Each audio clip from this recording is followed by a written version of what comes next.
Hola, ¿qué tal? Los saludo de nuevo, me llamo Ricardo, me acompaña, como es costumbre, Wendy. Hola, ¿cómo están? El día de hoy les queremos platicar de una película que nos gusta bastante y que de hecho ocupamos en uno de nuestros ciclos de cine titulado Maestros del Engaño. La cinta en cuestión es una película francesa, algo distinto y ciertamente para mí nuevo.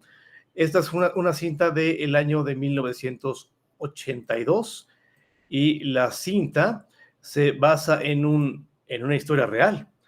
Es una cinta que responde al nombre de El regreso de Martín Guerre, ¿verdad, Gwen? Así es. Bueno, miren, les comentaba que esta cinta es del 82, la cinta tuvo muchos premios y está retomando un hecho de la historia real que sucedió en Francia a mediados del siglo XVI. Ocurre que es un caso que se volvió sumamente popular, al día de hoy sigue causando mucha controversia y pues se sigue estudiando muchísimo lo que sucedió, puesto que no había antecedentes de lo que se presenta y que hoy día pues sigue ocurriendo con la tecnología, que es la usurpación de identidad, ¿verdad, Gwen? Sí, así es. Entonces, pues queremos comentarles más o menos qué ocurre con esta gran cinta y por qué nos pareció valioso considerarla. A ver, cabe mencionarse que antes de que se realizara esta cinta, esta historia, como les decía yo, pues era muy popular, se ha tenido presente. De hecho, el lugar donde se desarrolla la trama hoy día en Francia sigue siendo un centro turístico. Precisamente su atractivo es pues lo que ocurre en la película. Ahora bien, antes de que se hiciera una investigación de la cual deriva la cinta, ocurre que un autor francés, Alexandre Dumas, él escribe una crónica de esta historia, la cual es bastante entretenida, es un libro breve, fue parte de una colección que hizo nuestro amigo antes de dedicarse a sus novelas históricas ya más amplias, fue de lo primero que escribió. Él en esta historia retoma muchos elementos de la tradición que se viene pues arrastrando desde entonces y parte de lo que él expone aquí va a complementar lo que nos va a explicar Wendy, que leyó a su vez preparándose para esta ocasión. Este libro que fue una investigación eh, bastante rigurosa de una socióloga, me parece que es ella, que pues se dedicó pues a recabar todos los expedientes y documentos de este caso, ¿verdad, Juan? Sí, bueno, Natalie Simone Davis hizo toda una historiografía porque esta historia, pese a que fue verídica, pero no contaba con la información suficiente como para poder armar todo lo acontecido propio de un guión para que se llevó después al cine. Entonces tuvo que hacer mucha indagación, tuvo que viajar al pueblo, a los pueblos y a los lugares a donde se supone que todavía existían los registros. Entonces creo que sí el trabajo que elaboró fue con mucho detalle y sí se tuvo que basar en los documentos que encontró en varios registros públicos todavía. O sea, imagínense lo que representó tener que indagar documentos del siglo XVI. Todavía algunos registros por ahí en cuanto a órdenes judiciales y todo ese tipo de documentación. Y bueno, creo que sí fue un trabajo bastante concienzudo que elaboró esta investigadora, y a su vez ella colaboró con los creadores de la película, tanto en la elaboración del guión como incluso en lo que fue ya cuando hacen la elección de las personas que van a participar en la película, los actores, el casting. Y fue muy interesante cómo se llevó a cabo ese proceso. Ella en una parte del libro comenta que el hecho de haber conocido al actor principal, a Gerard Depardieu, pues fue muy interesante porque, bueno, el señor es muy buen actor, una gran personalidad, y entonces ella se planteó cómo elaborar un guión que se pueda también adecuar al actor. Entonces fue como acompañar el proceso de la creación del personaje que iba a representar Gerard Depardieu. A ella se le figuró que fue como si hubiera acompañado la creación de la identidad del Martin Guerre, que era en este caso el usurpador, Dice cómo también un actor tiene que usurpar en esa medida también la identidad para poder desempeñar, ¿no?, el rol. Vaya, sin duda fue un trabajo conjunto de ella con todo el equipo de la producción, y sin duda creo que el resultado es bastante digno. Sí cabe señalar que, aunque esta fue como la versión definitiva en la que basan la cinta, hay cierta polémica en tanto al abordaje que tuvo ella en su investigación. Hay quienes refutan algunas observaciones, no es nuestro papel, nosotros confiamos en que la cinta cumple el propósito de entretenernos, acercarnos a este pues, asunto tan delicado como fue el caso de Martin Guerre, y a su vez, como decía, vamos a complementar un poco lo que no se pudo exponer en la cinta, pero que sí se detalla en el libro de esta mujer, y a su vez aludiendo a algunas diferencias en el relato que nos presentó Dumas, ¿correcto? Muy bien.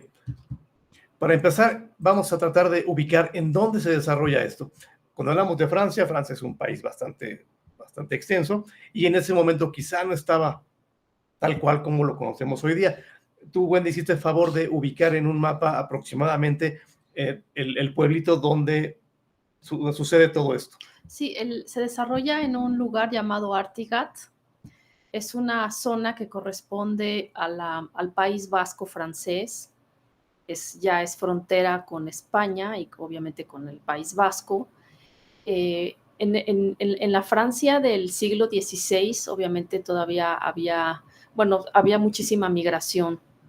Había gente de estas regiones que se ubicaban, regularmente eran terratenientes y bueno, tenían como el propósito de establecerse en estas nuevas regiones, en este caso de Francia, y era muy común que la gente sí cambiara de identidad. Al venir de una zona extranjera, pues para ser como mejor acogidos por la comunidad o por la gente, los que ya vivían ahí ya de más tiempo, entonces tendían a hacer como cambio de identidad en cuanto a cambiarse a veces los apellidos o adquirir una nueva, una identidad en cuanto a lo que desarrollaban de trabajo, ¿no? Entonces, en el caso de los Guerre, se supone que al venir del País Vasco, el apellido original era Daguerre, y al ingresar allá a la zona francesa, para que sonara todavía más afrancesado el apellido y fueran como no vistos como forasteros o como extranjeros, pues decidieron llamarse Guerre. Entonces se cambian el nombre para pues adaptarse, y de alguna manera están borrando su verdadera pues, personalidad.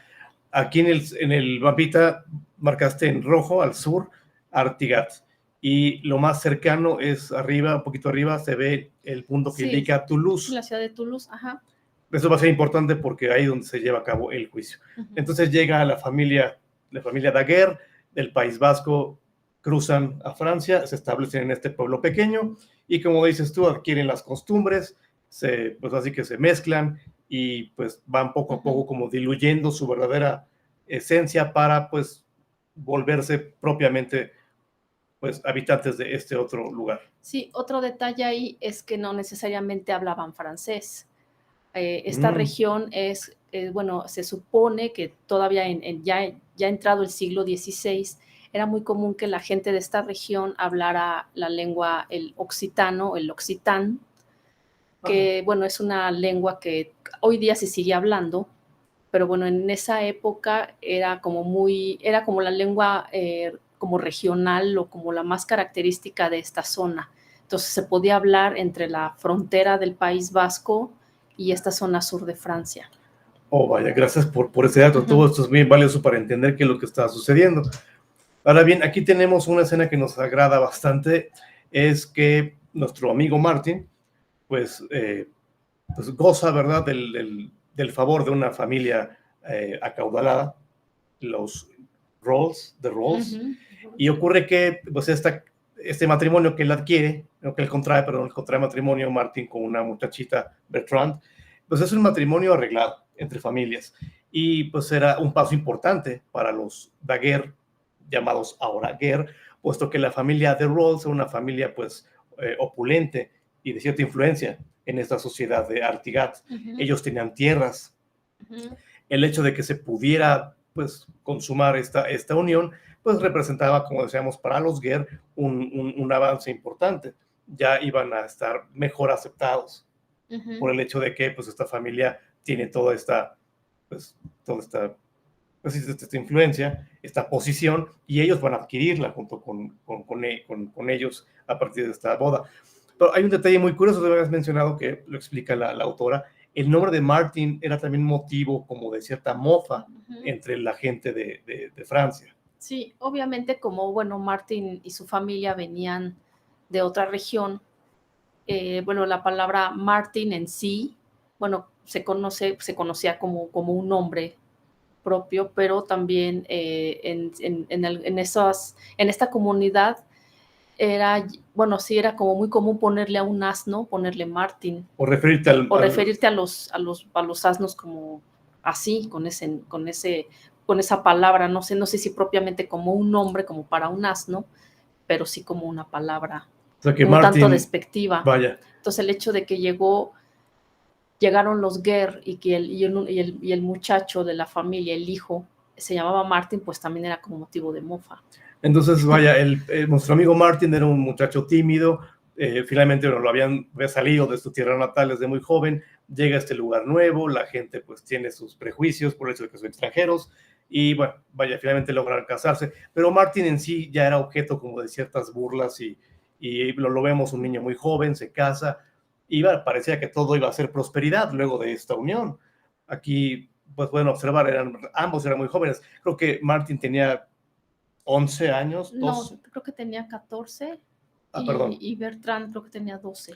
Pero la idea en ese momento era que tras casarse así de jóvenes, ya tenían que traer al mundo a un heredero. ¿No? Y aquí empiezan los problemas. Vemos este momento que también nos encanta, es la noche de la boda, luego de la ceremonia, la cena, la fiesta, y en el lecho nupcial, pues ahí vemos a Martin con su esposa Bertrand, unos niños todavía, y está la cama rodeada, al interior de la alcoba, rodeada enteramente por familiares de ambos lados, y vemos a esta persona quien ofició la ceremonia, y vemos que pues bendice el lecho, lo bendice y de alguna forma los exhorta a que pues cumplan el deber de marido y mujer y que pues quede embarazada. Yo me imagino que debe haber sido difícil entre la edad muy corta de estos niños inexpertos y ante la mirada de toda esta gente con una expectativa tremenda, como si estuvieran viendo en la televisión un partido de fútbol. Y ellos, pues, vaya, se esperaba de ellos, vaya, una respuesta que quizá no se encontraba en las condiciones más apropiadas para llevarse a cabo. Pero vaya, esta es parte de la presión que tuvo Martin. Todavía quizá no acababa de hallarse en este nuevo lugar y de pronto le cae esta tremenda responsabilidad. Sí, era, bueno, muy común en la época que si unos jóvenes como ellos, o incluso un poquillo todavía más chicos, ¿no? Igual preadolescentes, bueno, ya por el hecho de entrar a cierta edad ya estaban listos para asumir una vida conyugal, un matrimonio. Entonces era como de que no se preocupen, esto se va a ir dando naturalmente. Sin embargo, bueno, ese momento pues no llegó tan pronto como había esperado la familia, porque creyeron que a lo mejor se iban los dos jóvenes, la joven pareja, pues se iban a dejar llevar tal vez incluso por la expectativa de que, oye, pues vamos a intentarlo, pero bueno, vimos que, bueno, nos dejan ver en la historia que, bueno, que Martin sí era un muchacho muy retraído y muy tímido y que pues realmente le costó muchísimo trabajo acceder a lo que ya tendría que ver con su deber como hombre de familia, ¿no? Y eso fue algo bastante, tuvo una consecuencia un tanto brusca, esta responsabilidad, la presión, el antecedente de que se burlaban mucho de los muchachos. Entonces ocurre que digo, pese a que el padre bendice el hecho y tienen todo el apoyo de las familias, pues resulta que pues Martin y Bertrand Bertrand no queda embarazada. Eso genera pues muchísimos rumores. Es un escándalo a fin de cuentas. Y aunado a que Martin pues ya era objeto de ciertas burlas, pues ocurre que la gente se preocupó y en una ocasión hay una escena que les vamos a compartir que nos parece fuerte. Digo, yo pienso, pobre muchacho, ¿no? Quizá él pretendía hacer las cosas pues bien, pero ocurre que hay un carnaval en el pueblo, la gente se viste, se disfraza y los muchachos llevan el pecho, los costales, los senos femeninos, se visten como árboles del bosque. Martin va con un disfraz de oso y aquí vemos que simbólicamente lo castran, lleva ahí huesos simulando el pene y unos sacos con fruta que simulan los testículos, y vemos que esto es una castración simbólica, con lo cual pretendían quizá como revertir lo que sospechaban que era un hechizo que había caído en él, porque no era normal que no pudiese embarazar a su mujer. Y había mucha presión social, en tanto que pues, era joven y con la familia con todo aquello que gozaba, pues resultaba casi que la desgracia que la casaran con alguien que no le podía parir. Era como una vergüenza para ella, un motivo de escándalo. Bueno. Sí, creo que fue como un acto muy de mucha, de degradarlo, de decir, bueno, no sirves porque no has podido consumar el matrimonio, no has podido darle hijos a Bertrand, y era lo que esperaban las familias. Otro detalle ahí fue que la gente del País Vasco tenían como ciertas libertades previo al matrimonio. Se supone que a los muchachos les daban esa libertad como de probar varias mujeres, como incluso para tener como más experiencia sexual previa al matrimonio. O sea, había como estas libertades, ¿no? Tal vez a las mujeres no se les permitía tanto, pero a los hombres sí. Entonces, pues el hecho de que hayan migrado siendo tan niño a Artigat, en cuanto a que ya había indicios de ese despojo de identidad, ¿no? Se sale de su país natal, llegan a esta nueva región. Un nuevo lenguaje. Y entonces se cambian ahí las tradiciones. Entonces tal vez Martin no tuvo esas experiencias previas de estar con algunas otras chicas antes de casarse. Entonces, bueno, llega demasiado tímido e inexperto. Entonces eso le ocasiona una impotencia. Así es. Sí, al principio creían que era porque estaba demasiado joven, pero bueno, creo que después hubo tal vez otra, bueno, le achacaban que era motivo de algún conjuro que habían tenido, tal vez había ahí un trabajo de magia negra, el hecho de que no podía revertir ese problema, ¿no? Que incluso llevan una bruja y le hacen como ritual tratando de quitarle ese impedimento. Entonces, pobre hombre, lo traumaron. Y al final creo que sí el ritual sí tuvo como cierto... Ya sea que el ritual tuvo efecto o que él mismo ya su cuerpo reaccionó diferente, pero bueno, sí logra después embarazar a su mujer, pero toda esta experiencia para él fue tremenda. Y algo que también nos parece bien singular es que cuando están firmando los documentos, ya luego de la boda, y aquí está el momento en que están firmando la dote de Bertrand, aquello que le van a conferir a Martin y a su familia por esta unión, y nos cae de variedad, vaya, que pues firmaban, en este caso podemos ver con un dibujo de una gallina. O sea, mucha de esta gente, no siendo esta época, el siglo XVI, siendo gente humilde de un pueblo pequeño, pues no sabían escribir. O sea, si acaso los magistrados o los que oficiaban este tipo de servicio conocían y efectivamente podían asentar, vamos, por escrito algo. El grueso de la gente no sabía leer ni escribir. No hablamos exactamente de gente ignorante en el sentido peyorativo, sino que, bueno, era un estilo de vida muy distinto, eran unas condiciones totalmente distintas a las que estamos ya habituados hoy día nosotros, ¿verdad? Entonces, vaya, es parte del panorama en el que nos vemos aquí inmersos, la firma, ¿no? tenemos también este momento que es cuando pues ocurre, perdón, que ya que sucede todo esto, Martin ya embaraza a Bertrand, tiene un hijo, pero ocurre que Martin pues no es feliz. Él, aunque tiene ya las tierras que comparte con la familia de Rawls, él no es feliz, él no se siente muy contento. Entonces, según a quien le pregunten, el motivo puede variar, pero el hecho concreto es de que Martin se va de Artigat. Él un día abandona a su familia, abandona el pueblo y se va. Se va y genera obviamente esto mucha consternación. Aquí me permito mencionar que en el relato de nuestro amigo Dumas, que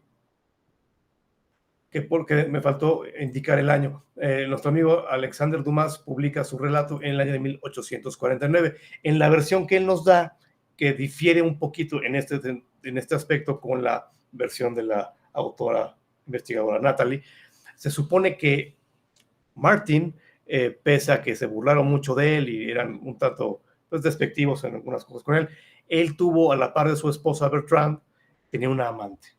Y resulta que la amante era una muchachita del mismo pueblo y ocurre que su esposa Bertrand pues un día lo confronta y le reclama muy fuerte el hecho de que la hubiera humillado de esa manera. Humillado en sentido de que pues no, primero no quedaba embarazada, todo este temor de que estuviera embrujado, y resulta que pues todo el mundo sabía en el pueblo que a la par de ella tener a su hijo por fin con ella, con Bertrand, tenía una amante y que todo el mundo hablaba de eso como si fuera pues, del dominio público. Entonces se supone, según Dumas, se enoja tanto Martin de que le reclamen que él decide abandonar el pueblo. Y sucede que lo abandona por ¿cuántos? 12 años. 12.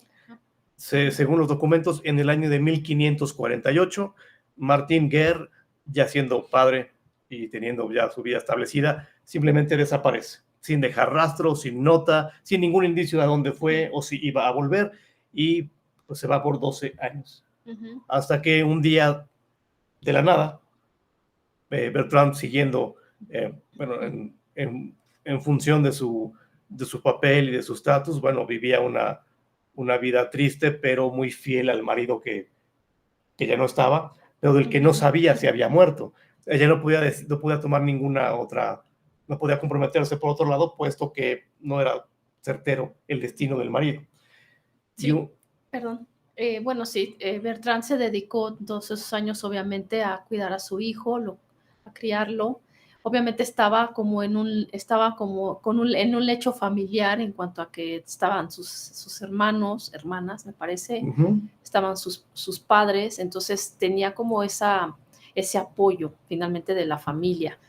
Pero, por ejemplo, en el libro de esta investigadora de Natalie Simon, bueno, ella sí se pone en el lugar de Bertrand, de que, o sea, lo que sufrió, o sea, el hecho de que qué tan enamorada pudo haber estado finalmente era su esposo. Claro. Tenían un hijo.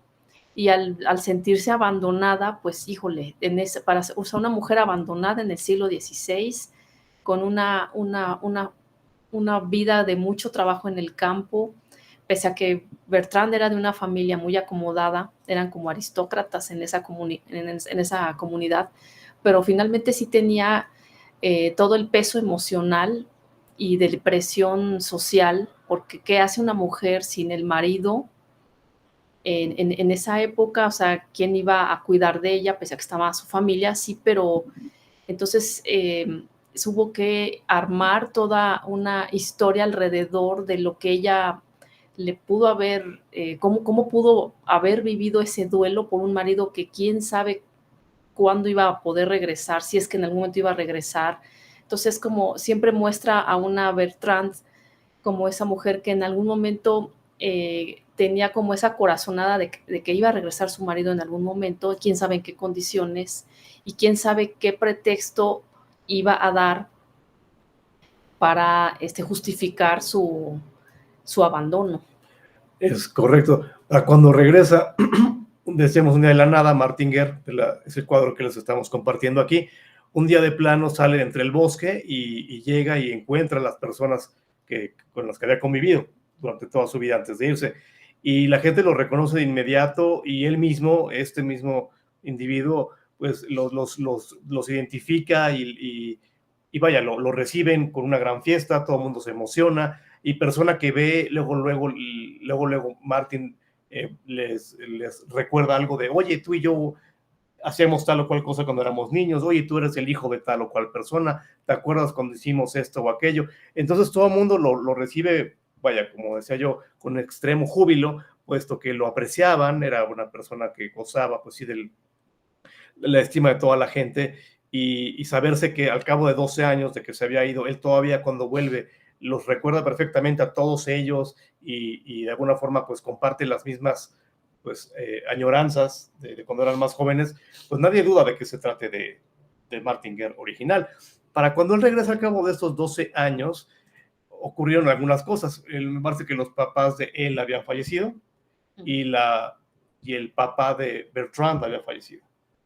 Es así que el tío de Martin Guerre, un tío directo, es quien, como por rescatar a la familia a la que ya pertenecía, decide el tío de Martin Guerre casarse con la mamá de Bertrand. Entonces, de una manera que al no estar el marido de Bertrand, pues la unión no se viera pues diluida, como para afianzar los lazos de las familias, los Guerre con los de Rolls. Entonces él llega y por fortuna suya, pues este tío suyo se encargó de mantener a flote a la familia. Él se encargó de administrar las propiedades, las tierras y las actividades con las que se mantenían en su estatus ambas familias. Entonces, para su suerte, pues él regresa y todo está en orden. Él simplemente regresa y se reintegra o pretende reintegrarse normalmente a su vida. Aquí vamos a conocer al pequeñito que ya creció, obviamente, para cuando regresa Martin. Cuando él se había ido, el niño era muy pequeñito. Entonces él cuando regresa Martin y lo ve, pues ese es el rostro del niño. El niño que no recordaba a su padre, pero lo vuelve a ver y es como conocerlo por primera vez. Este niño me cae muy bien. Sansi, ¿no? Sansi, el nombre, el pequeñito. Y pues aquí lo vemos consternado quizá, después de crecer sin padre y de pronto ya llegó y todo el mundo lo acoge. Para el niño también debió ser un evento fuerte. Claro. ¿No? Sobre todo, bueno, Martin regresa, bueno, el que se hace pasar por Martin, regresa con una precisión de recuerdos que a todo mundo no le cupo la menor duda que era él. Exactamente. O sea, podía reconocer, igual por las historias que escuchó del verdadero Martin Guerre. Así es. Pues pudo reconocer a lo mejor a los amigos, a los que trabajaban con la familia, incluso a su esposa. Eso es, sí, o sea, es de un maestro del engaño. Aquí tenemos el cuadro cuando estaba Bertrand trabajando en un granero y llegan unas amigas suyas, compañeras, le dicen, oye, ya regresó tu esposo. Ella como que no lo asimila y de pronto llega este muchacho y vaya, vemos este momento, él la ve y a él le encanta a la mujer. Ella está un tanto, pues, indecisa, no sabe si sentirse aliviada, molesta por el engaño, no sabe si reclamarle porque la dejó o darle la bienvenida con euforia. Para ella es un momento bastante difícil. Y él, en cambio, pues como que la estudia, la ve y él se le ve contento. Sin embargo, aquí debemos de ser igualmente muy, muy francos. Vaya, la historia que ya trascendió es que el individuo que regresa en sí no es el original, sino un impostor que por azares del destino, pues resulta que tiene el mismo aspecto del Martin Guerre original. Ahora bien, hay muchas teorías que se manejaron en su momento y que es lo que nos refleja la cinta, de cuando ya descubren que no es, pero la gran incógnita es cómo alguien que no era, por muy parecidos que hayan sido físicamente, cómo podía conocer tantos secretos y tan íntimas, como detalles de tanta gente. De tanta gente, de tantísimo tiempo y como dices tú, con esa precisión. Se temía que igual era el diablo. El diablo. ¿Cómo te explicas que una persona que no es la que tú conoces, o que un doble de alguien que tú conoces, una persona idéntica que tú conoces y que conozca, vaya, pues sí, con absoluta fidelidad, tantas cosas que no podría más que el original conocer, pues vaya, la teoría era que era el diablo. Ahora bien, en el relato de nuestro amigo Dumas, él nos propone que, partiendo de lo que se sabe, cuando regresa este señor, vamos a seguirle llamando Martin, cuando regresa Martin Guerre, lo que él explica de dónde estuvo, que se vuelve la sensación con la gente del pueblo, él comenta que se fue, que volvió a España, y que estando en España luego le tocó una guerra, una batalla muy fuerte llamada la batalla de San Quintín, que fue entre los ejércitos de España y Francia. Entonces, curiosamente, Martin Guerre, originario del País Vasco, se va a vivir a Francia, tiene su vida ahí con Bertrand, abandona Francia, regresa a España y trabajaba para un cardenal, me parece, y estando ahí, pues lo ordenan para el ejército. Entonces él, fíjense qué curioso, qué fuerte fue para él esta crisis de identidad. Martin Guerre, Daguerre originalmente se hace Guerre para irse a Francia, regresa a España y lucha contra el ejército francés, lucha contra el ejército del país que ya lo había acogido, país al cual él ya se había adaptado y del cual ya era un residente. Y de ahí ocurre que lo hieren muy feo con una bala de cañón y queda como lisiado de una pierna. Pierde una pierna. Lo que plantea Dumas, en este caso, se vale de este evento para contar que cuando estaban en la batalla y lo hirieron, curiosamente otro soldado que detectó, este soldado que tenía el mismo rostro que Martin Guerre, aprovechó la oportunidad al ver que Martin Guerre estaba agonizando entre la herida y en lo que lo podían asistir los médicos, este impostor decide interrogar a Martin Guerre, que está tendido ahí desangrándose, y le dice, ok, mira, te voy a dar un poco de agua, pero necesito que me expliques de dónde vienes, quién es tu familia, todo lo que me puedas contar de tu vida. Entonces se supone que lo va sobornando con estas, pues vaya, estas meras pues migajas para mantenerlo con vida en lo que llegan los cirujanos, y fue así como le fue extrayendo todos los secretos, lo más íntimo de sus recuerdos y todas las relaciones y conexiones que tenía en su mente, y es lo que le permite a este impostor asumir la identidad de ese soldado que está muriendo, y es cuando este impostor regresa a Artigat y se hace pasar por el Martin.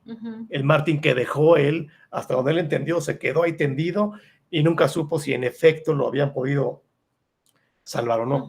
Es así como él logra, pues, conocer lo necesario para que nadie dude de que se trata del que se había ido. Sin embargo, vean qué astucia y qué gran trabajo de este muchacho, que aunque conocía las historias, tenía que mantener su mente pues a unas 1000 revoluciones por segundo para ir asociando y pues disimulando que en efecto él reconocía a la gente. Sí, un tipo con muchísima astucia y constantemente estaba reclamando la complicidad de los aldeanos.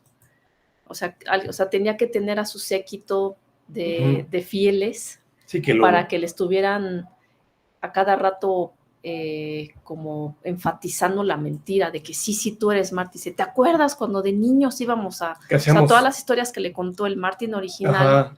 Entonces todo el tiempo era estarles enfatizando, ¿te acuerdas de eso? Como para volverlos más cómplices cada día. Sí, entre las travesuras que habían hecho, ajá, algunas, como... Incluso algunos viajecitos para algunas otras aldeas. O sea, la verdad es que supo crear muy bien, recrear muy bien al personaje. Entonces no había duda. El problema vino cuando, por la avaricia, decide un día este muchacho que logró engañar incluso a sus propias hermanas. Las mismas hermanas juraban que sí era él, pero todo hubiera sido muy feliz de no ser por la avaricia que lo corrompió. Ocurre que de repente Martin dice, a ver, ¿cómo está eso de que tengo tierras? En estos 12 años que no estuve, pues vaya, ¿cuáles fueron cuál fue el rendimiento de todo esto, no? Es cuando su tío, pues se sorprende, el tío que comentábamos se casó con la suegra para mantener la familia unida y el prestigio por supuesto, tanto de la familia como la respetabilidad y por lo tanto poder seguir gozando de aquello que se había forjado con trabajo. Pues resulta que le sorprende mucho que su sobrino, lejos de agradecerle que mantuvo a la esposa pues libre de escándalo y más desgracia, resulta que Martin le exige cuentas. Y no solo le exige cuentas, sino que pretende vender las tierras. Aquí es donde todo lo que pudo ser el engaño perfecto, la estafa maestra, se viene abajo. Se viene abajo por esta ambición desmedida.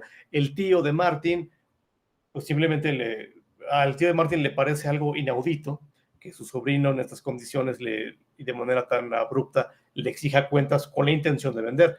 Y ocurre que para la familia, para la gente del País Vasco de esa época, entiendo que era como un honor tremendo el trabajar. El trabajar había como un cierto código de honor y había una tradición de aferrarte a lo que ya te había costado obtener. Entonces era algo antivasco, por así decirlo, algo completamente en contra de su naturaleza, que llegara este muchacho a decir, quiero venderlo. De ahí empieza él a dudar. Y ahora bien, un detalle curioso que explica la investigadora. Para entender cómo se logra esto, tengamos en cuenta que en ese momento, en el siglo XVI, no había espejos. La gente, vaya, no había espejos, no había fotografías. Entonces tú dejabas de ver a alguien 1 año, 2 años, imagínense, 12 años, pues tu recuerdo de esa persona se iba a degradar con el tiempo, porque no había algo que te reafirmase, que te confirmara el rasgo, ¿no? Distintivo. Por lo mismo, pues fue, entre comillas, fácil para esta persona engañarlos. Cualquier cambio que notaran lo podía achacar a la guerra te cambia, que era lo que él decía. Cuando algo no les sonaba, él siempre argumentaba, oye, es que viajar y la guerra, pues vaya, todos lo aceptaban plenamente, ¿verdad? Y entonces este señor, el tío, fue el que empezó a dudar, se le prendió una campanita en la cabeza y dijo, hay algo muy raro, él no puede ser mi sobrino. Y un detalle bien curioso, que aunque no figura en la película, pero recuerdo que en esta investigación, ocurre que él de niño era muy bueno en la esgrima. Y entonces así como jugando en el pueblo normalmente, de manera muy cotidiana, el tío como que le dijo, ay, mira, vamos a practicar esgrima, ¿no? Y creo que Martin no sabía, bueno, este Martin que volvió, no sabía ni cómo sostenerla, el florete, la espada. El florete. Y es cuando, bueno, le decía, bueno, es que hace tantos años que no lo practico, se te olvida. Pero el tío decía, no, o sea, alguien que practicaba de niño y que era muy diestro, no es algo que se te olvide. Y el detalle crucial fue el lenguaje. Que este Martín que vuelve, según el tío, cuando en las pruebas que él le pone, para el tío convencerse de que su sospecha tenía un fundamento, pues le hablaba en vasco. Idioma que este Martín que vuelve denota una completa ignorancia. Es decir, no entendía absolutamente nada y no podía, por supuesto, hablarlo. Sí, la defensa es, no lo ha hablado desde niño, desde que salió de España, ¿no? Hace tantísimo tiempo, pero el tío sostiene a alguien que nació y creció ahí, aunque haya sido pequeño cuando vino a vivir aquí, no olvidaría el lenguaje original que hablaba. Es ahí cuando él se empeña, el tío, en demostrar que este muchacho no es el Martin Guerre que él crió de niño, él no es su sobrino, ¿verdad? Bueno, así es. Este momento es... Y es así que, pues, ocurre que, por suerte, van pasando por el pueblo que eran unos como juglares o... Bueno, quise hacer una anotación antes Perdón, de que empieces sí. con esto. En el libro de la socióloga, bueno, de la investigadora, sí, socióloga, de Natalie, bueno, antes de que llegara el usurpador, Sí. el usurpador el tal Panset, le llamaban Panset, se supone que se encarga de anunciar previo a su llegada que iba a llegar. Mandó a unos, en la película no se ve este detalle, esto ya es como una asociación que hace la investigadora por unos documentos que encontró por ahí en cuanto, creo que allá al testimonio que da en algún momento la gente que estuvo en el juicio, ya que le hacen al final al Martin usurpador. Se supone que sí hay una especie de anuncio que iba a llegar el Martin Guerre. O sea, él mismo maquinó de que anuncien, voy a ir para allá, anuncien que va a llegar Martin Guerre. Que estuvieran preparados como para recibirlo. Predisponer a la gente de que, oye, que se habla por ahí, ¿no? En la película ya vemos cómo llega y cómo ve a una de las personas que están trabajando por ahí y dice, oye, tú eres tal, ¿no? Y oye, sí, ya empiezan ya como a reconocerlo. Pero bueno, en la historia que nos cuenta esta mujer, se supone que sí hay o sea, hasta en eso pudo trabajar con la gente como para empezar la manipulación, para predisponerlos, y ya cuando él arribara ya a la comunidad, a Artigat, ya está la gente como preparada y con la sorpresa de que iba a llegar Martin ¿no? Ahora bien, antes de llegar a los momentos críticos que nos encantan, pues ocurre que había unas personas que iban pasando por el pueblo, no recuerdo si eran cantantes y ocurre que en una ocasión ven a Martin Guerre y bueno, y lo escuchan ahí hablando con la gente en el pueblo. Esto era un grupo de señores que jugaban dados y apostaban y andaban de pueblo en pueblo. Y cuando ven a este señor, a quien el pueblo asumía que era el Martin Guerre, algo hablan con él y estos señores dicen, él no es Martin Guerre. O sea, le dicen, oye, Panset, le hablan bajo otro nombre, te dirigen a él y nuestro amigo Martin se pone muy, muy osco, así como que no sé de qué me hablan, y le dicen, ¿cómo no? Si tú eres nuestro amigo Panset de la aldea tal, y pues tú eras un pícaro, y entonces él dice, no sé de qué me hablan, esta gente me confunde, pero el tío se entera y dice, no, esa es otra señal de que algo raro pasa. Entonces el tío habla con ellos, les pide su asistencia para desenmascarar a este impostor, pero como este impostor, este Martin, gozaba de todo el afecto de la gente, dice, no, tu tío está loco, tu tío te quiere quitar tus tierras. Y aquí es donde empieza el gran problema. Martin Guerre emprende, bueno, ese Martin Guerre, el impostor, emprende un juicio contra su tío para quitarle lo que jura que le pertenece. Y el tío se sostiene en cuanto a que es que él no es mi sobrino, él no tiene derecho. Lo que él exige es algo que le corresponde al genuino Martin Guerre, y él no lo es. Ahí empieza el problema. Y ocurre algo muy importante.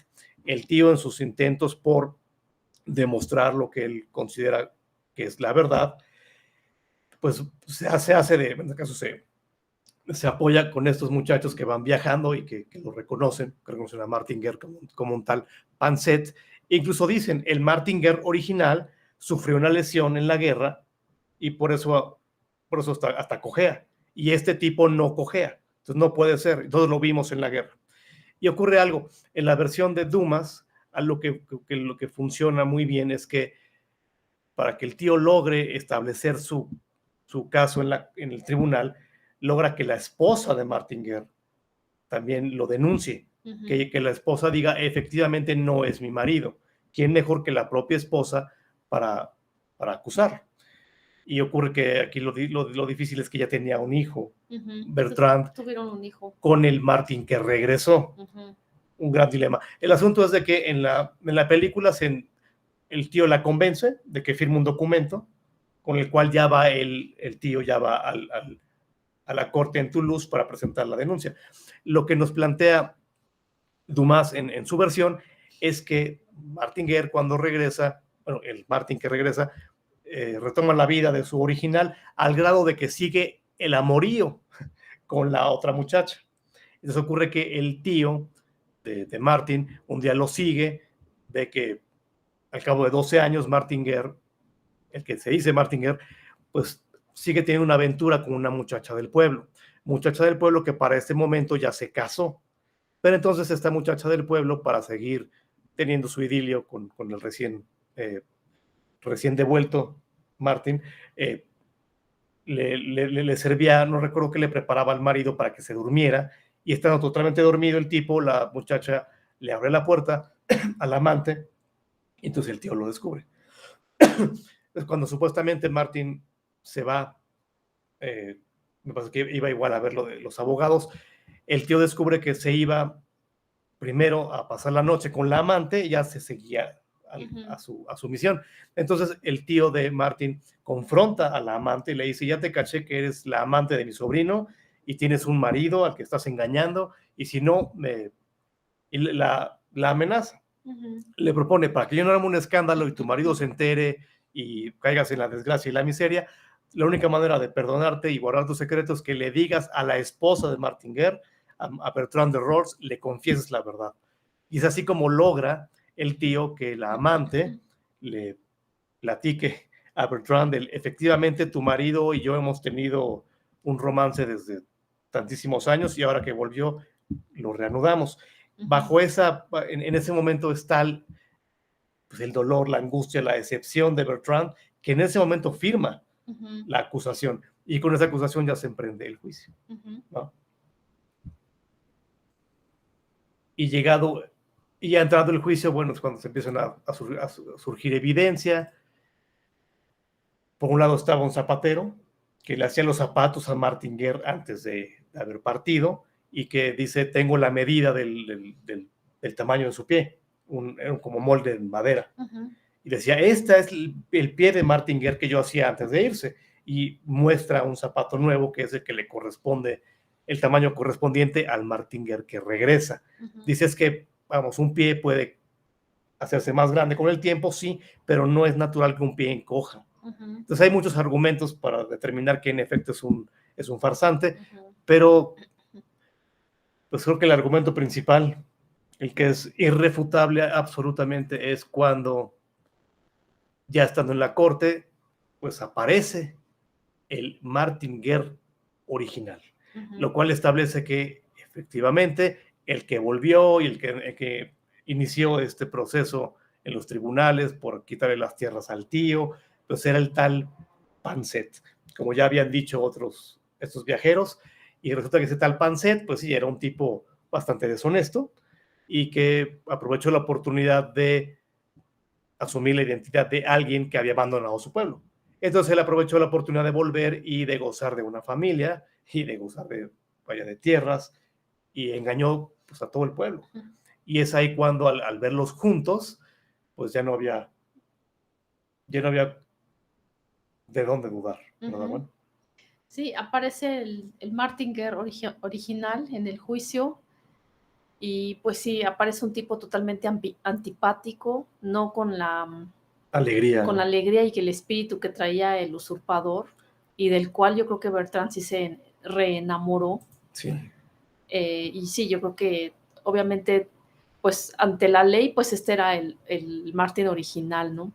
Pero yo creo que Bertrand ya no pudo, pues difícilmente pudo haber rehecho su vida con el original, ¿no? No, y de hecho aquí vemos que ya con su pata de palo, porque efectivamente lo habían herido en la guerra, y pues ocurre que Bertrand tiene un problema enorme. Ella, de hecho, ella se retractó de su acusación porque ella quedaba en una posición sumamente delicada. Sí. Porque ella iba a ser la cómplice de una cómplice y adúltera, sí. por el hecho de que, estando casada, aceptó a otro hombre como su marido y tuvo además un hijo. Entonces para ella era la condena, ya dejen ustedes de la corte y del pueblo, era la condena del alma posteriormente.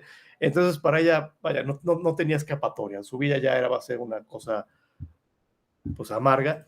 Aquí podemos ver a los dos juntos, nuestro amigo Panset, que se distinguía, como dices tú, por su jovialidad y por ser siempre muy ocurrente y bonachón. Ya lo vemos aquí, pues desesperado, derrotado, y vemos en primer plano al Martin Guerre original, molesto, altanero.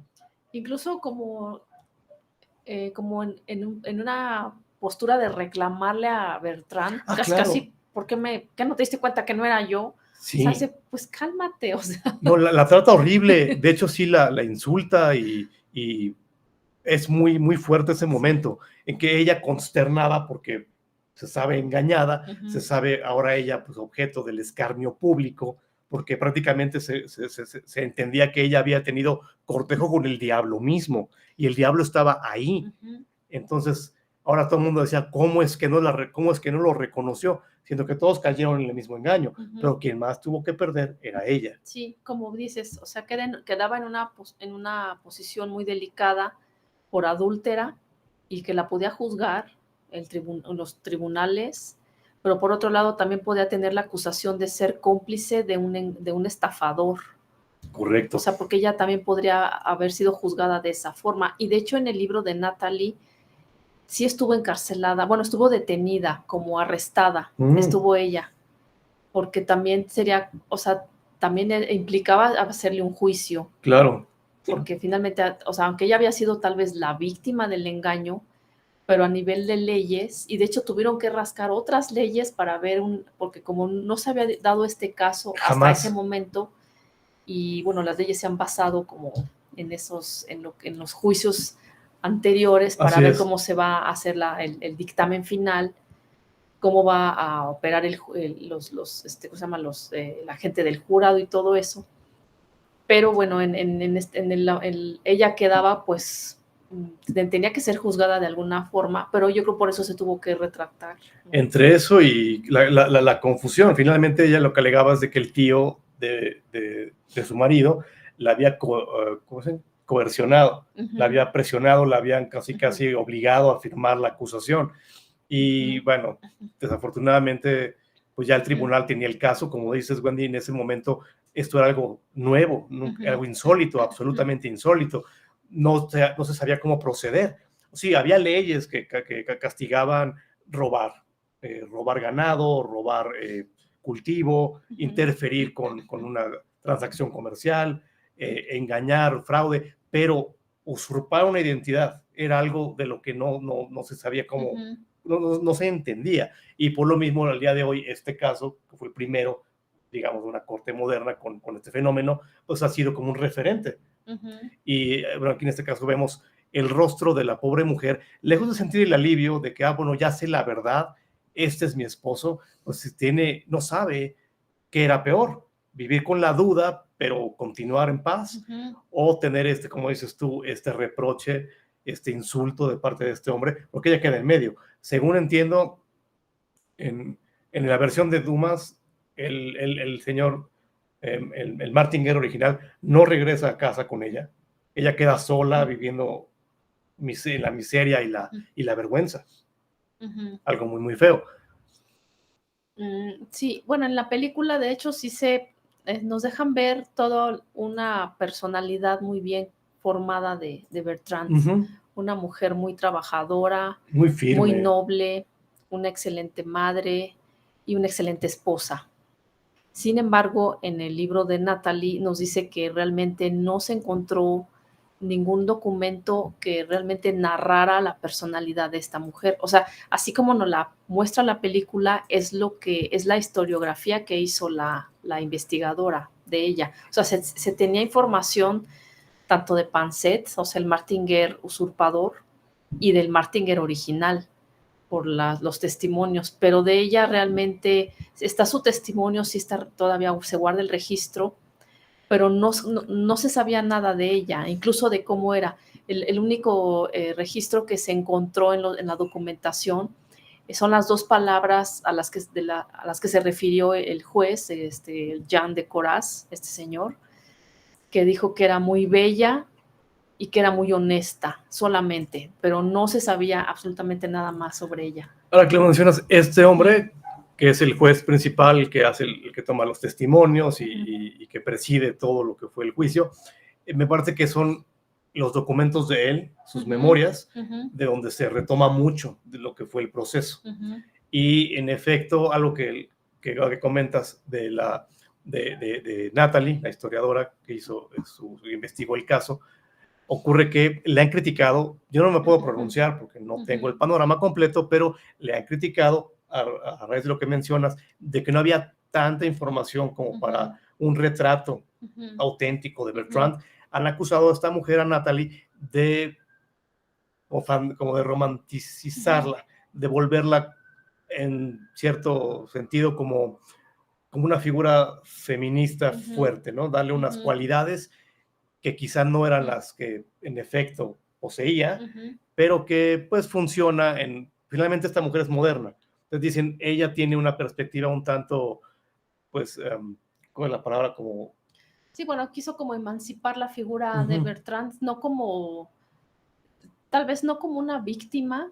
Exacto, le quitó eso, ¿no? Sí, porque de hecho en la película sí la vemos que ella es la que acude con Jean de Coraz, con el juez, y ella le expone lo que ella está percibiendo de raro en Martinger.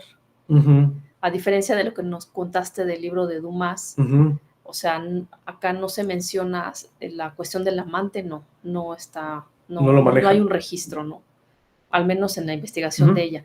Hay otro investigador que se llama Robert Finley, y ese señor sí le hace igual también todo un análisis de esta historia, de este fenómeno del usurpador en esta época. Sin embargo, él sí hace una crítica también fuerte a esta investigadora, porque precisamente es eso lo que él le critica de esta figura, como de verle como el lado feminista a lo que hizo con Bertrand.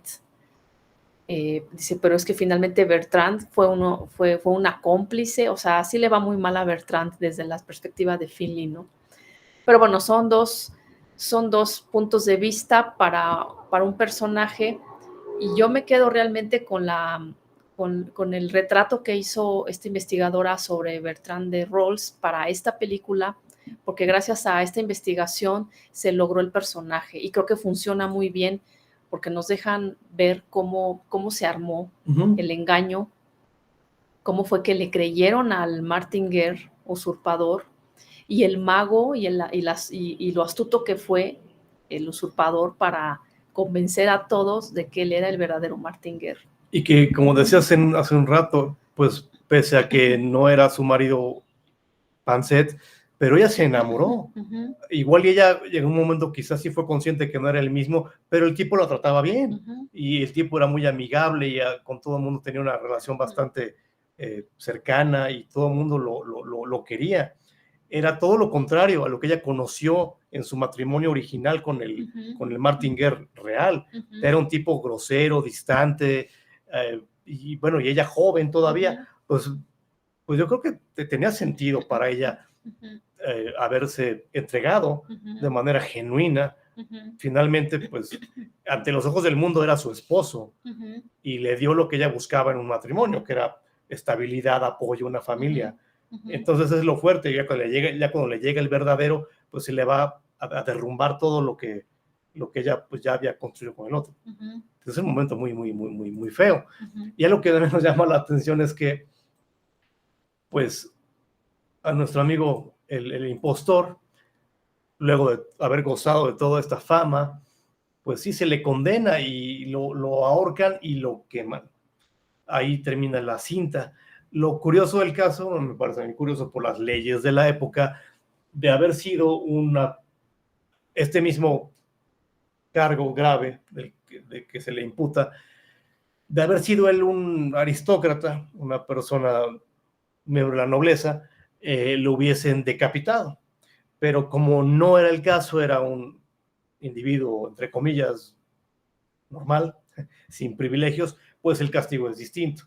A mí me parece de lo más absurdo que tener una distinción en cuanto a la gravedad del castigo si el delito es el mismo. No tendría por qué considerarse el estatus de la persona, si sea un rico o sea un campesino, pero está cometiendo un acto que está prohibido o que está penado. Yo pienso que deberían haberlo tratado por igual. Pero el caso es que pues no acaba bien, y tristemente pues lo que erradican al usurpador, pero ¿y cuál es la justicia con el que abandonó deliberadamente a su familia y que quizás regresó porque se enteró, porque en efecto él llegó a escuchar por ahí que iba a haber un juicio de una persona que decía ser quien no era? Como fue algo muy novedoso, pues vaya, corrió por todos lados. Entonces el Martinger original vuelve a Artigat y va a Toulouse, se presenta en el tribunal porque se enteró de que alguien se hace pasar por él. O sea, quizá el señor ese nunca hubiera vuelto a su tierra ni a ver a su mujer, de no ser porque en la vanidad le dieron la vanidad. Entonces yo me digo, bueno, y eso no ameritaría también un proceso, un castigo, o tan fácil se le va a entregar todo aquello que abandonó. Luego, ¿de qué le ocasionó todo esto? Yo creo que él es tan cómplice de la vergüenza de su mujer como el mismo impostor. ¿O tú qué piensas, güey? Pues sí, yo creo que también debieron de haber sometido a juicio al Martinger original por abandono. Por abandono, pues vaya, es que finalmente, de no ser porque el tío, que además el tío también resultó afectado, porque una cosa lo multaron, también estuvo encerrado porque él estaba acusando al sobrino, en fin, y el tío en sí fue el único que actuó con rectitud. Él defendió el honor de su familia, el honor de la familia que abandonó al sobrino, cuidó de las tierras, y a la vez al final se quedó sin nada, puesto que al llegar el original, pues ahora sí le van a entregar todo lo que le corresponde. Entonces, pues la justicia quizá es un término muy ambiguo, ¿verdad? Ujú. Y bueno, pensamos que esta historia ha sido muy, muy popular, ha sido motivo de adaptaciones. En este caso se hizo un musical, no recuerdo si fue en los 90, pero ha resultado un musical muy bien recibido y que se ha estado montando continuamente. Creo yo que la historia se presta perfectamente para un espectáculo de esta magnitud. Ujú. No he tenido oportunidad de verlo. Si llegan a presentarlo aquí en la Ciudad de México, ciertamente me atrae, ya que hemos hablado de la historia, la hemos estudiado un poco. No dudo que pueda ser un tratamiento también un tanto novedoso. Algunas cosas se tengan que ajustar para que funcione en el formato, ¿no? Que finalmente, como decíamos, entre la investigación de esta mujer, el relato de Dumas, hay ciertas discrepancias, pero se adecuan a su formato. Por lo tanto, no dudo yo que el musical pues realmente luzca muy bien y le puedan agregar o quitar algunos aspectos, de modo que funcione muy bien como historia contada, en este caso en el escenario, ¿no? Y a la par de este musical, también inspiró una película, no sé si alguien de ustedes la haya visto y nos pueda decir con franqueza si la considera una cinta pues digna de su atención. Esta fue una cinta de 1993, es una película estadounidense llamada Somersby. La protagoniza Mitoka Jackson, Richard Gere y esta mujer Jodie Foster. La historia es la misma, es el mismo argumento de lo que ocurre con Martin Guerre, solo que está trasladada a Estados Unidos durante la Guerra Civil, exactamente. Y es lo mismo, este muchacho, bueno, en el caso de Richard Gere, es el impostor que regresa con la esposa de un militar que fue a pelear a la guerra y que nunca vuelve, y de pronto pues él aprovecha que se parecía muchísimo y toma su lugar. La cinta no la he visto, no estoy convencido de verla, puesto que me gusta tanto la original que quizá me va a ser difícil aceptar la traslación, pero no dudo que sea una propuesta valiosa en sí misma, ¿no? Y hablando de otras recomendaciones, salvo que tuvieras alguna observación, güey, que se me haya escapado, quisiéramos recomendar otras historias que retoman este elemento del impostor. Y qué mejor que comenzar con impostores reales. Este es un libro que escribió Bram Stoker en el año de 1911. Por aquí tengo el dato. Principios del siglo XX. Bram Stoker tiene este libro en el que nos platica de una manera sumamente tediosa, creo yo, con todo el respeto por el autor, que leer una guía telefónica tiene mucho más suspenso y ritmo que la información que contiene aquí este volumen suyo.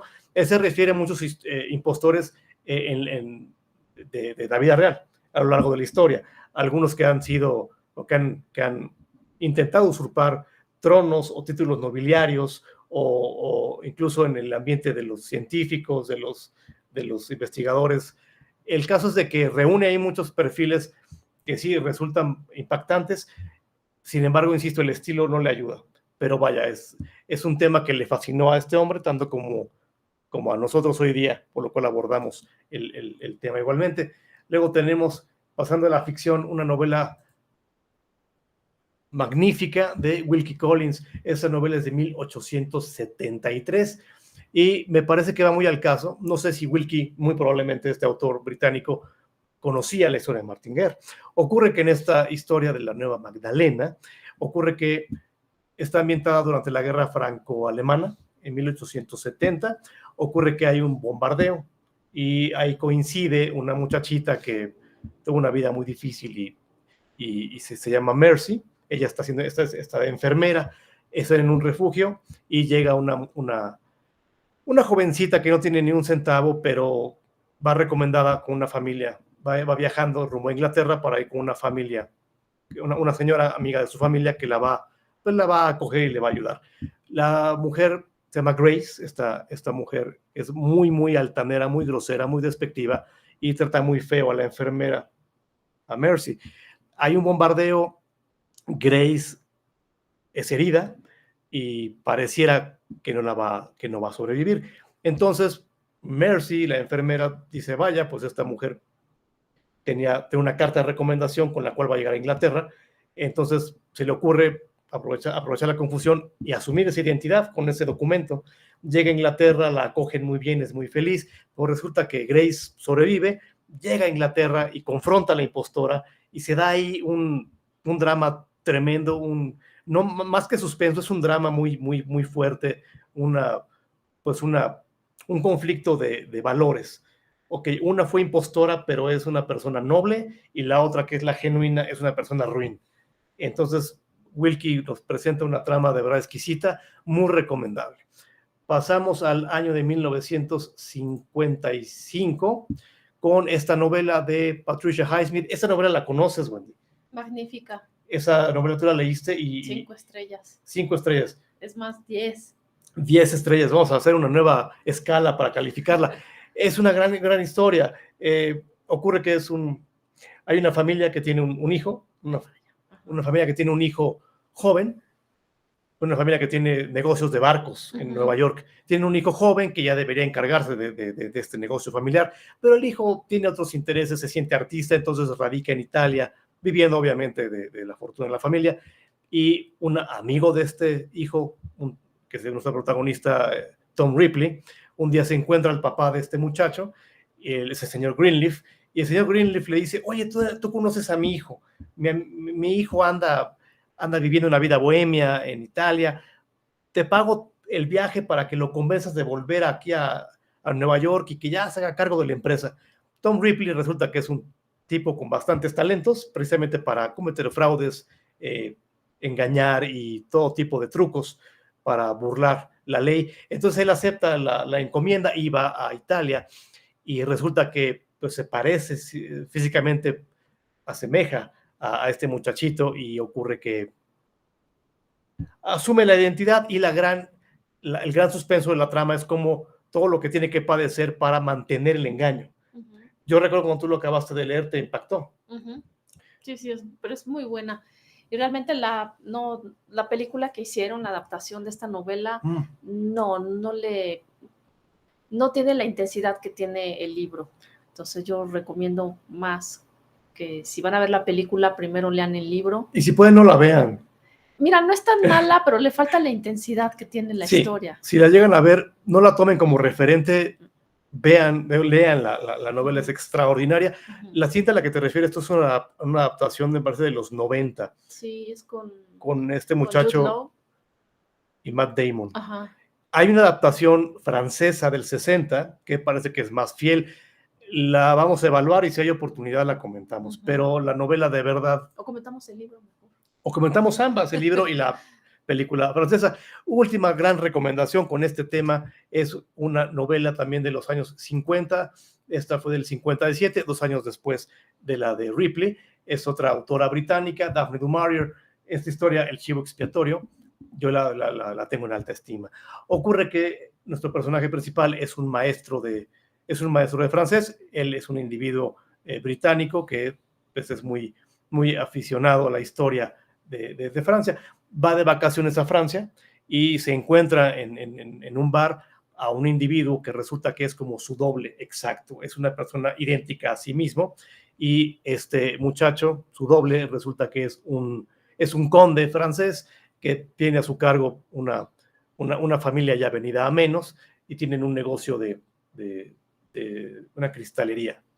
El caso es de que nuestro amigo el francés va huyendo de las responsabilidades de la vida de un aristócrata, y nuestro amigo el británico pues tiene la ilusión de conocer más de cerca la vida de Francia. Entonces, con un engaño por parte de nuestro conde, invierten papeles, y nuestro amigo el maestro de francés acaba llegando a esta mansión donde hay una familia muy disfuncional con unos secretos tremendos, y él pues se logra adaptar. De hecho, le gusta esa nueva vida, enmienda muchos de los problemas, pero su amigo el francesito ya se cansó y quiere regresar, y hay una confrontación fuerte. Muy buena ambientación, en este caso pues está ahí una intriga fuerte derivada de lo que fue la ocupación durante la Segunda Guerra Mundial.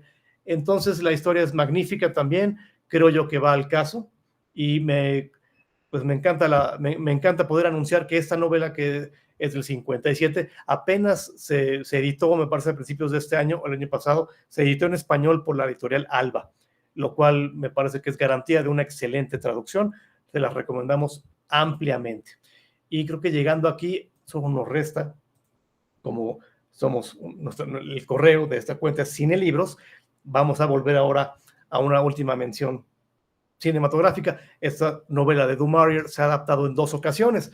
Una ocasión fue en los mismos años 50, protagonizada por Alec Guinness. Esta película sí la vio la autora, Daphne Du Maurier, y la aceptó muy bien. Me parece muy bien lograda. Y a su vez, en el año 2000, no recuerdo si fue 12 o 2014, 2012, sí, corroboró, se volvió a adaptar. En este caso es una adaptación ya a color. Son un tanto distintas en algunos aspectos, pero la trama en sí, la esencia de la trama es la misma, y creo yo que ambas están al nivel. Así que con eso concluimos nuestra exposición. Esperamos que les haya atraído. Si conocen algo más de Martin Guerre, porque no dejan de surgir nuevas revelaciones, pues nos encantaría conocer qué nos faltó o qué les faltó a las fuentes que revisamos nosotros. Sí, es fascinante el tema de la usurpación de la identidad. Hay muchísimas películas, hay muchos libros, pero creo que esta historia de Martin Guerre es como es como el abuelito de los usurpadores de identidad, al menos conocidos, ¿no? Porque yo creo que siempre ha habido, siempre los habrá, pero bueno, creo que es una muy buena película, es una muy buena adaptación y bueno, se la recomendamos ampliamente. Llegados a este punto, creo que nos queda solo despedirnos y agradecer que pues, nos hayan acompañado en este recorrido por la historia de un impostor tan agradable. Sí, eso sí. Y bien, estamos entonces preparando cosas nuevas y volveremos muy pronto. Gracias. Hasta luego.